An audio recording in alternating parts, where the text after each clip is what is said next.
Hey, welcome to your Leo horoscope for the week. These are the horoscopes for the week beginning the 9th, ending the 15th.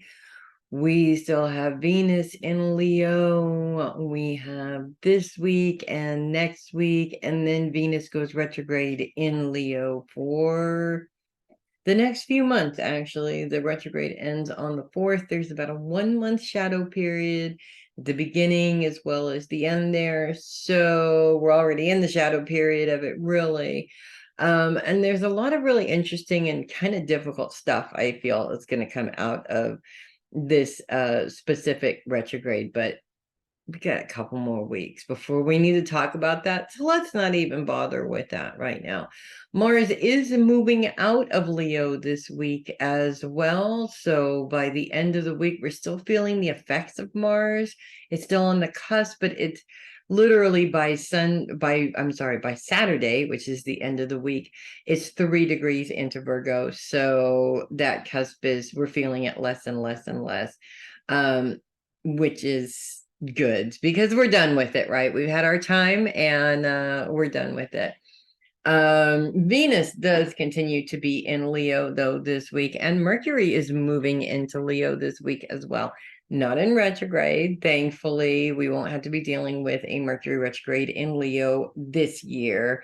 And we still have a couple of months before the next one. It's a full Virgo retrograde. So we're looking at September before we have to deal with that anyway. So that's good. So we've got a lot of interesting stuff, I would say, going on with these planets as they're sort of coming in and out of your sign. We're going to start with what we're going to deal with all week long, which is Venus and Mars's opposition to Saturn, which is a bit annoying. We'll just say Saturn is in retrograde right now. So when Saturn is retrograde, there's a couple of things that come out of that.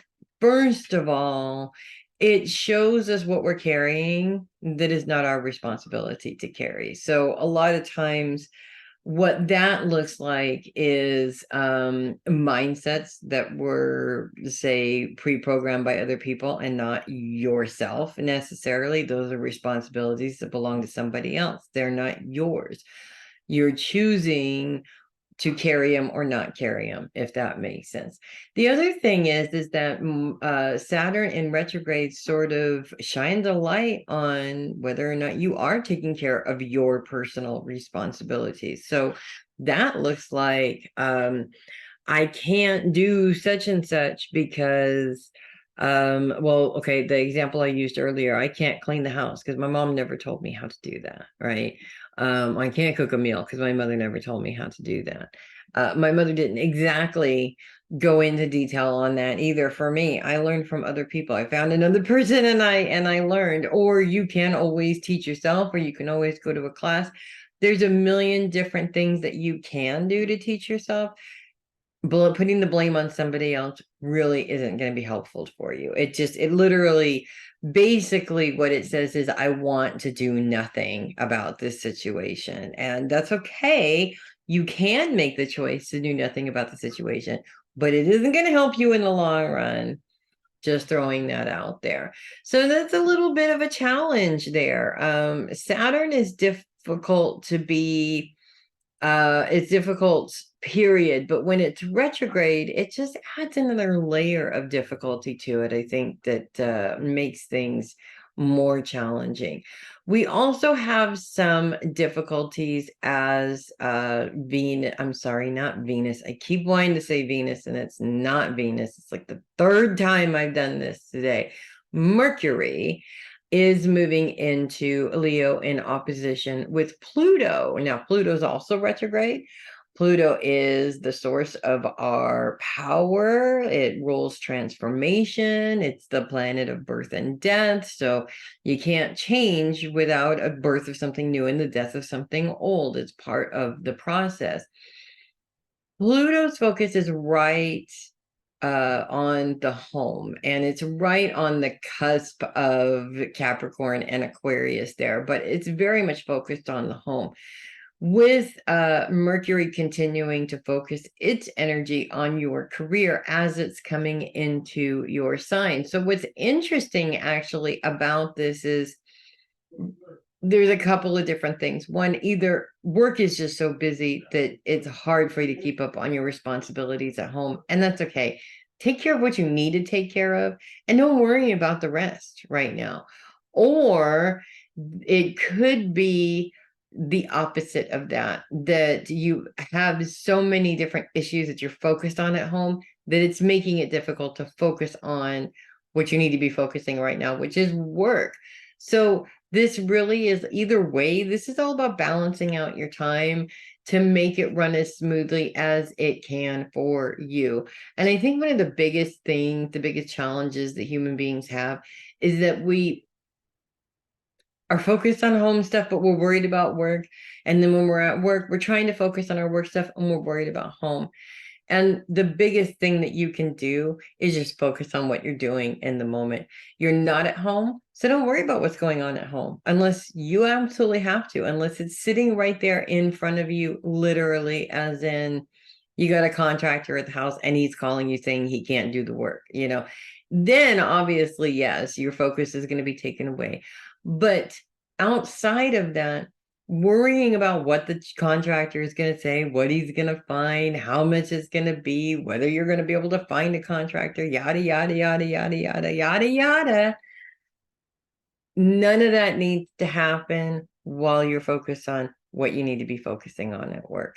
Think about it this way. If you were a surgeon, you definitely wouldn't be thinking about whatever it is that needs a contractor at work, right? This is a life or death. You could kill somebody. Somebody's life is in your hands. He has to be focused.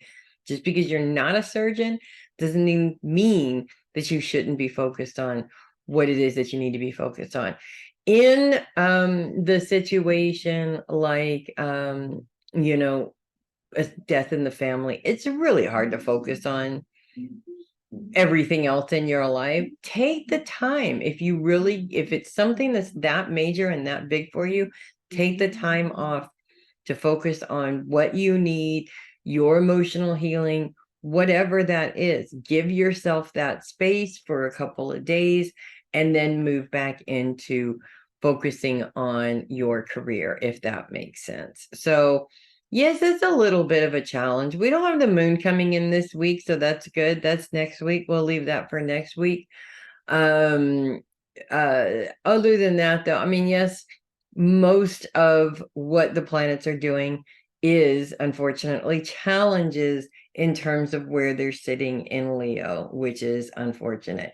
The good news, though, is that as Venus and Mars continue to move closer and closer into conjunction with each other, that masculine feminine balance continues to be working in your favor. So Leos, as a rule, I've known both male and female Leos. They are very masculine or they're very feminine.